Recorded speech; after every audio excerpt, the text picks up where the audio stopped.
Hi, you know what the video is about because you saw the title. This is a video that I've been dreading to post, less dreading to make because I am passionate about it and I know that this is a video that a lot of people need to hear, and my thoughts on ABA is one of my most asked questions of all time, and so I know that this is an important video for a lot of people. The reason why I am dreading posting this video is because the few times I've talked about ABA before on my TikTok have not gone over very well. If you guys do not know me, my name is Paige Layle and I'm an autistic human. If you don't know me from here, you may know me from TikTok.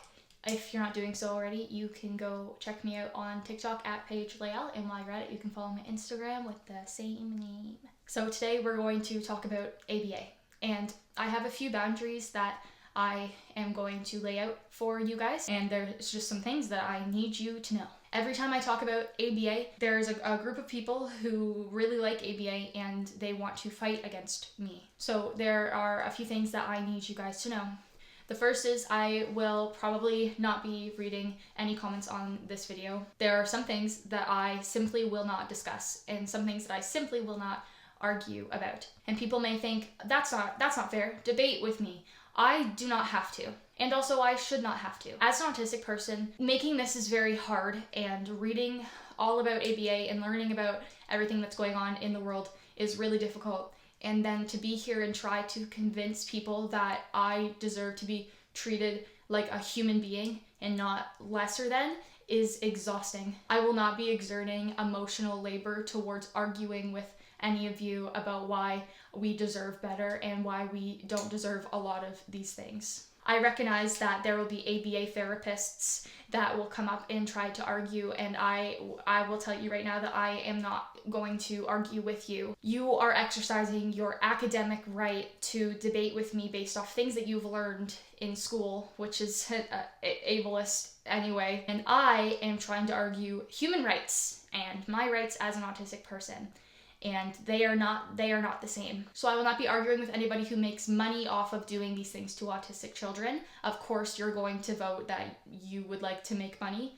So I am not going to be arguing with you, and I think that if your job is to help autistic people, you should listen to them. There are boundaries that I need to have in place to protect myself. If you are not autistic, this will never be as big of a deal to you as it is to autistic people like me. So I will not be arguing with you. The other thing is, I know that there will be a lot of parents that will want to argue with me as well. And I think that the goal from mostly all of my content everywhere is to educate parents of autistic children so that they make better choices for their autistic child.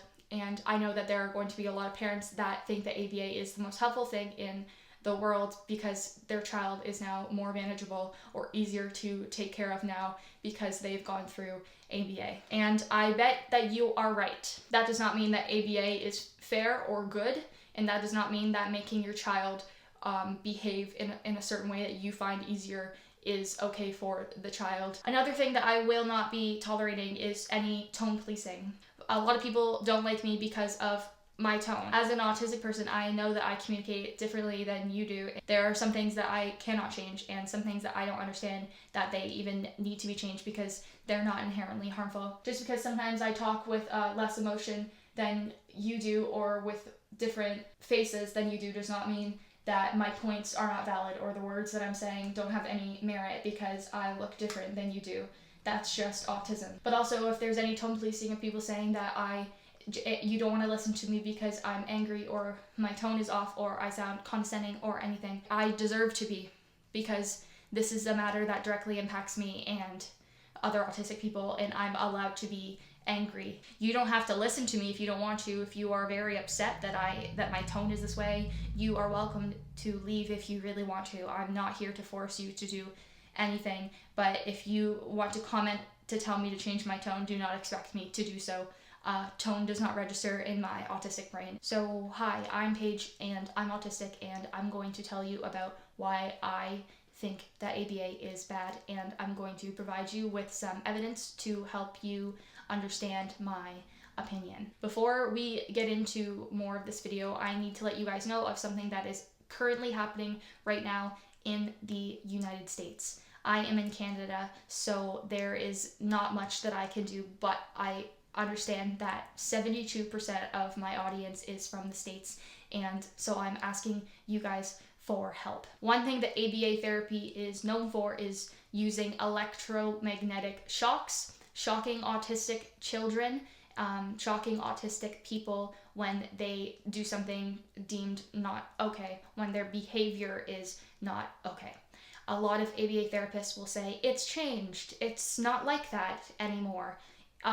Which good, it shouldn't be. You should not be shocking people. It actually is like that because the FDA has decided that they have no jurisdiction over deciding if places can use shocks for autistic people, which is frankly the most ridiculous thing I've ever heard. The Judge Rotenberg Centre is using shocks for autistic people, and the bill has just passed that the FDA said that they can't do anything about it, so they are now allowed to use shocks and other torturous methods for their behavioral correction therapy. Electrocution is used when students are doing things such as flapping their hands or saying no to things, or just straight up being autistic people reacting to pain. It was designed to be more painful than a taser. It causes not only psychological trauma, but third-degree burns and tissue damage. And often it's like around their leg, like they're prisoners. They overruled an FDA ban on shock torture, even though the UN has claimed it to be torture. And this same school has also violated other human rights, such as using sensory deprivation, isolation, restraints, starvation, and actually have killed 5 of their students by using dangerous, harmful, obviously deadly tactics. And actually, one thing that hurts me so much is that the teachers of this school and the parents were the main advocates for utilizing shock therapy on their kids. So if you are in the United States, I would ask you to contact your congressperson and demand that they implement the Keep All Students Safe Act, which bans all kinds of isolation, deprivation, and torture. Please tweet and share #StopTheShock, and please continue to listen to autistic people as we advocate against this.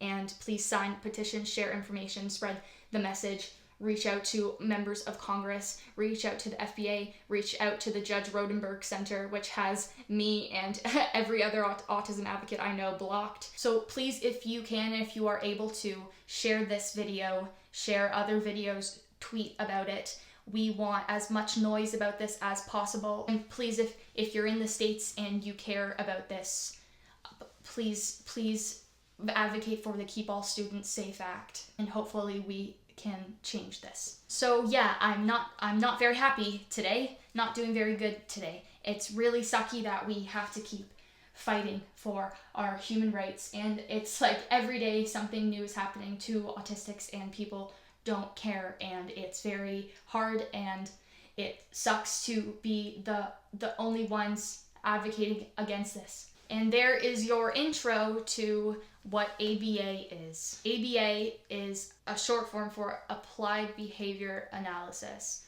And ABA therapy is a therapy commonly used to treat autistic children. And oftentimes in the US, especially because you guys don't have socialized healthcare, ABA therapy is the only therapy covered by insurance for autistic children. So oftentimes it is the therapy that parents put their autistic children through. Oftentimes parents are given the information that ABA will be the best for their child to be more independent and live in this world. I want to first acknowledge that parents of autistic kids, I can guarantee that you guys are all trying to do your best, and none of you want to cause harm or hurt your child in any way, and I bet that you are very confused and you just want to do the right thing. And so I'm not blaming you whatsoever. We live in an ableist world that provides ableist information and that wants to eradicate autism. I'm sure you guys have heard of Sir Ivor Lovas. Lovas is the one that created ABA therapy. And ironically, he's also the one that created gay conversion therapy. They are very similar. You cannot make a gay person straight, and you cannot make an autistic person not autistic. It was a while ago, and so I'll give it to you, ABA therapists. Things have changed since then. The main ideas of this are horrid, and you can change it as much as you want. It's not going to work. Let me read a quote to you that Lovas said about autistic kids. You see, you start pretty much from scratch when you work with an autistic child. You have a person in the physical sense. They have hair, a nose, and a mouth, but they are not people in the psychological sense. We are off to the greatest of starts. One way to look at the job of helping autistic kids is to see it as a matter of constructing a person. You have the raw materials, but you have to build the person. So that's great. We are not whole people. We're not even people. So that's amazing. That's an amazing reason to start a therapy. 40 hours a week is still the recommended time for autistic kids to do therapy. That is a full-time job. 40 hours a week is a full-time job. That is more than they attend school a week. Can you imagine attending school and then attending therapy? That is so unfair. The main goal that Lovas wanted is to mold autistic children into typically developing children, basically to try to make them look as neurotypical as possible. There are positive and negative reinforcements to get the ideal behavior. And a lot of the negatives are now taken away from ABA therapy, which congratulations, they should.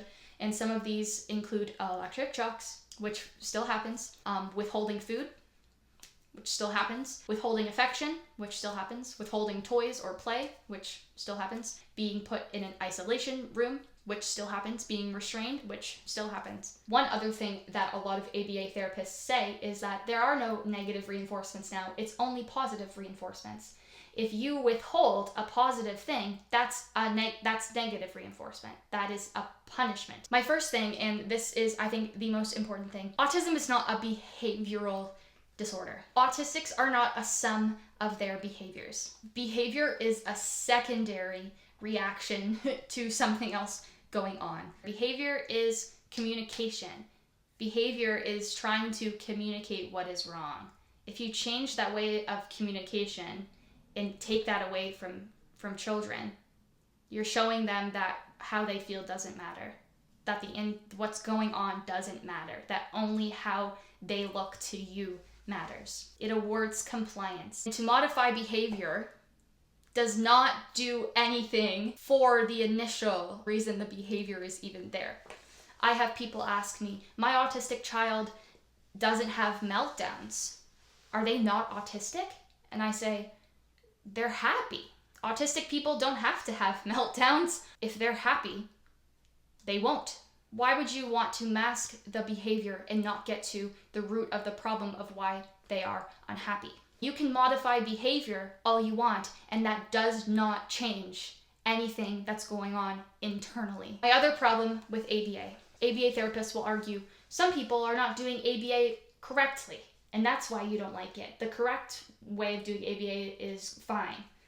No, it's not, because autistic people are not a sum of their behaviors. So if you are doing ABA correctly, that is the most harmful way. My other problem with this is that 99% of things autistic people do, behaviors that we do, are not harmful and do not need to be changed and should not be changed. We need to get out of the mindset that autistic people need to behave and act like neurotypicals.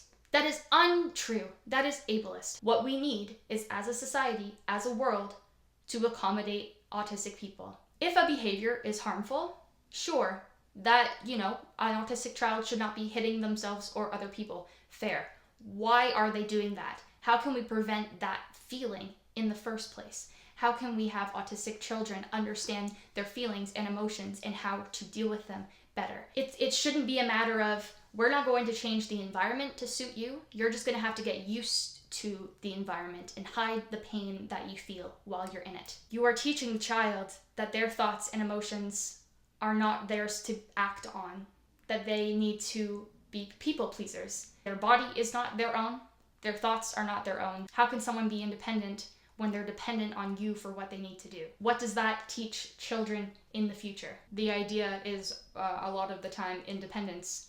I don't see that being independent. Will autistic people not just do that for the rest of their lives? Wait to see what other people want them to do always. That is incredibly dangerous and manipulative. And some people say, well, what else are we supposed to do? What else are we supposed to do? There are hundreds of therapies out there that are so much better psychologically for autistic people. For example, occupational therapy, I recommend. Regular counseling and therapy is a good one as well. I think the main thing is teaching children emotional intelligence, having children understand what their emotions are, where they stem from, and accommodating them. Of course, there are some things that you cannot accommodate, but there are a lot of things that you can. For example, there are a lot of ABA therapy places who a child will react to loud noises. They then give them more loud noises more often so that they stop reacting to them. That child is no longer okay with loud noises. They've just desensitized themselves, dissociated from the environment so that it doesn't hurt them anymore, or they're just trying to pretend like it doesn't bother them so you don't punish them or you don't withhold reward from them. Same thing with if a child doesn't like tags on their shirt. Some ABA places will make the child continue to wear tags on their shirt to do the same kind of effect. It's not going to work. It's just going to desensitize the child and show them that you do not care about what they feel. Those things can be accommodated. You can wear headphones in public. You can cut the tags off shirts. I would like to remind everybody that sensory issues that autistics face are not just a nuisance or annoying to them. It's physically painful for us if something is too bright, too loud, and by exposing us to that, you are teaching us to deal with the pain instead of have no pain. When I get something out of the oven, I don't just continue to grab it with my bare hands and it burns every time, but then I develop calluses on my hands, so it burns less and less each time, and I just get used to the pain. No, instead, I put on oven mitts. I have that accommodation so that I don't have to feel pain. There are tools out there for autistic kids to do the same, and I disagree with places that want autistic people to just deal with it and expose it to them more. That's torture. I don't like that at all. And I know people are going to say, Paige, you are vocal. You have no idea what it's like. You have no idea. You're high functioning. First off, I am not vocal all of the time. Being vocal for autistic people is often fluid. Second thing, functioning labels don't exist. Functionality is also fluid. There are a lot of things I struggle with that people that are non-vocal don't struggle with, and vice versa. You cannot separate autistics into a dichotomy of high functioning and low functioning. That doesn't work. It's not descriptive enough. It doesn't make sense. It straight up doesn't work. It comes from eugenics. I have a video about all these labels and stuff if you guys want to go watch that. But third thing, you should be listening to non-vocal autistics as well. Speech is not the only method of communication, and it's not the only method of communication that people should care about, and it does not dictate who is a respectable person. There are non-vocal autistics that are making noise everywhere, and you should be searching them out and listening to them as well. Another thing, there was a study done on autistics that have gone through ABA, and this was a study that was done in 2018, and I will link it down below. Autistics that have gone through ABA are 86% more likely to develop PTSD and CPTSD from ABA therapy. 86% more likely. And also in the study, it was found that 46% of autistics that have gone through ABA have PTSD, with 47% of that 46% having severe PTSD from ABA. One sad thing that I learned is that a lot of doctors cannot tell the difference between autism and PTSD because therapists have not seen an autistic person that does not have trauma, and that's very sad. Let me read you some things from the study of non-speaking autistic people that have gone through ABA. I will link this down below as well if you would like to read more. I recommend that you guys look at this article because they have a lot of videos showing ABA actually in the works, and I bet to neurotypical people everything will look normal, but to autistic people you will be able to see how horrid this is. It makes me so upset watching it. Several of the children are rubbing their eyes like they look very tired, but this is not addressed, and this is also ignored. The child's needs are not important and do not matter in the grand scheme of this whole operation. You can see it with the girl in the supermarket that she is getting very overstimulated, very worked up, and this is also not addressed and not accommodated. With the crying child, they are ignored, their needs are not met, and no one wonders, why are they crying? Are they overwhelmed? Are they tired? Are they exhausted? Are they overstimulated? Is something going on? But then you can see that when they stop fussing and go back to doing their work, you can see how upset and defeated they are on their face. Even me as an autistic person who can't read facial expressions very much, I can tell that that child realized, clicked in their brain that no one cares and that they have to comply. That's their only way that they're going to get out of this. She's not happier. She's just accepted that her feelings don't matter. And the fastest way to escape the situation is to comply. And that's the problem with ABA. It only addresses the child's behaviors and not the child's needs. ABA also represses stimming. That's not cool. Stimming is a good thing that should happen. Everybody stims. I've talked about stimming. My video a few weeks ago is about stimming if you guys would like to go see it. Here are quotes of non-speaking autistics' thoughts on ABA. 40 hours a week of touching flashcards won't help a toddler who may have an inability to focus visually or hear speech distinctly in a sea of sounds or be able to move the way he wants, to gain the sensory control or muscle control he needs to be able to communicate or show his intelligence. That's because ABA believes autism is a severe learning disability that is treated by drills, rewards, and baby talk. This makes recognition of the motor challenges nearly impossible because all the data from the child's success in performing the drills is interpreted as a measure of how much the child understands speech and not of whether the child can get his body to move correctly. Therefore, if a child is told to jump and he doesn't jump because he can't get his body to move at that moment in that way, his failure is chalked up to a lack of understanding the word jump, even if he damn well understands the word jump and everything else. To interpret data solely based on the belief that a person's actions are an accurate reflection of their comprehension of speech leaves out the possibility of helping this motor-trapped person address his real needs. That is by Ido Kedar. Remember, these are non-speaking autistic people that you would probably deem low-functioning. I just want you to remember that as we read these highly intelligent words that these people have written about their own experiences. Here's another one. As someone who has had every sort of treatment thrown at them, I say don't do any of these things. No child should be in 40 hours of therapy like I was. The most effective thing my parents did was to join me in cutting paper and the things I loved to do. I also enjoyed cutting paper. It was the only way I knew to connect with the outside world. All the rest of it was irrelevant. Understanding that your child experiences the world differently from you is the first step towards acceptance. Sometimes I wonder what my childhood would have been like had I just been allowed to be able to do my own thing. Stopping my behaviors was the wrong way to go. Fortunately, I'm a pretty patient guy. That was from Nico Boskovic. Here's another one. Some recommend up to 40 hours a week of this therapy, which consists of commands an autistic child must follow to exhaustion, responses an autistic child must give correctly, even if the answers don't match the child's feelings or preferences, and the repression of movements that autistics use to regulate their own bodies. Besides this extreme regimen, the experts insist that parents use the same tactics at home. So, parents pay a lot of money to people who don't allow autistics to experience growth and the world the autistic way. They pay for abuse. Parents are made to feel guilty and encouraged to force their children into molds that were not made for them. Autistic children are not allowed to be themselves, being forced instead to learn how to pretend, never learning self-determination, never allowed to have an independent thought. Not surprisingly, the majority of ABA proponents are making a lot of money by stealing the childhood of autistic children. 40 hours a week of drills plus homework, the children don't experience their own personal development. This is considered abuse if done to non-autistics, and then we have to hear that we cost too much money. Wrong. ABA therapists cost too much money. Take them out of our lives. Let autistic children be children. Let autistics develop in our own time, learning about ourselves, learning self-determination. I can hear the apologists. My ABA is not like that. If you bill ABA prices, if you want to change how an autistic acts, reacts, or interacts with the world, and your ideal model is a neurotypical type of behavior, your ABA is as bad as I described it.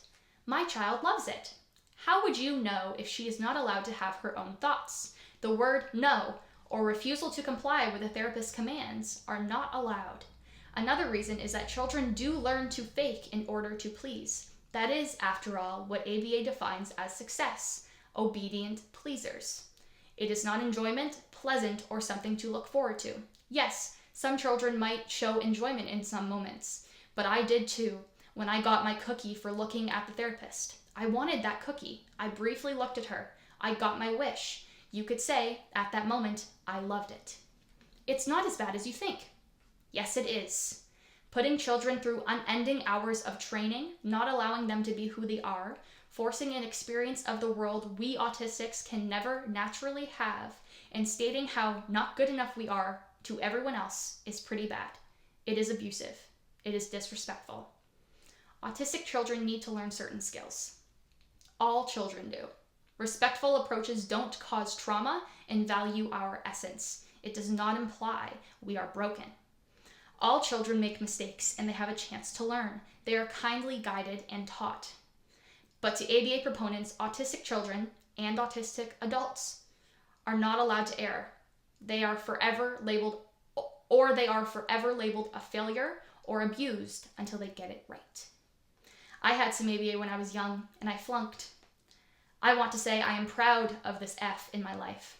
Of course, the expert's explanation for having failed to make me into a tidy, appropriate, good girl, obedient and compliant autistic was my severe impairment, my extreme low IQ, my inability to learn, or, as Lovas would probably have said, and something a doctor actually said, my lack of human dignity. I prefer my own assessment. If you want something from me, if you want me to do something, respect who I am, respect my way of doing things, listen to me and allow me to disagree and to find my own way. ABA rejects all of this, and that's why I failed it. I am, though, a very disabled autistic who needs a lot of support, but who is completely independent in what I believe matters most: my thinking, my ideas, my decisions, my identity. I am completely distinguishable from my peers, and proudly so. I am free to say no when I see fit, and I do. Amy Sequenzia. Another. As an autistic boy, I want you to know I am happy. My autistic neurology makes me think very differently than most people. I can sense the world keenly, making me a very observant person. People make wrong assumptions about people who don't act like a typical person. Making assumptions about something as important as your child is dangerous if you make the wrong conclusions. I have lived the conclusions of my parents' wrong assumptions. Being thought as retarded and in need of remedial education assigned me to many years of ABA and useless therapies based on neurotypical assumptions of autism. Man assumes many things they don't really know. The best way to know someone is to hear from them personally. The only way to hear from me has been through RPM, Rapid Prompting Method. I think most autistic people can make use of assistive means to communicate. Parents should look into learning more communication methods. Body awareness programs would also help a lot. My parents have done a lot of therapies. Making life as normal as possible and helping us to communicate is what makes the biggest difference in our lives. Please teach us interesting things. Don't just address the things you want to fix. Accept us the same way you want to be accepted yourself. Mainly, maintain an attitude of love and patience towards us. Making us feel loved is an essential part of helping us meet the challenges of living in this world. Philip Race. And there are a lot more. In short, autism is not a behavioral condition. Behavior therapies do not work. They are traumatic and they are torturous and murderous in some cases. I would like to remind you guys again, please, if you're in the US, to contact your congressperson and implore them to advocate for the Keep All Students Safe Act. I hope you learned something. I hope you continue to learn. Thank you for listening to autistic people. Please listen to more than just me. There's more than just me out there. There's more than just me talking about this. I hope that we can all learn and create a better world for autistic children everywhere.